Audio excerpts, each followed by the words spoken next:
దేవతలందరూ ఒకటై వచ్చి దీవెనలియాలి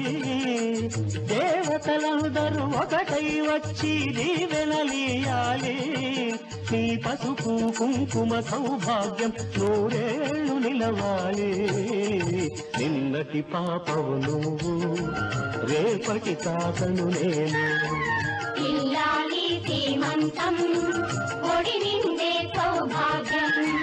దేవతలందరూ ఒకటై వచ్చి దీవెనలియాలి నీ పసుపు కుంకుమ సౌభాగ్యం నూరేళ్లు నిలవాలి నిన్నటి పాపవు నువ్వు రేపటి తాతను నేను ఇల్లాలి శ్రీమంతం ఒడి నిండే సౌభాగ్యం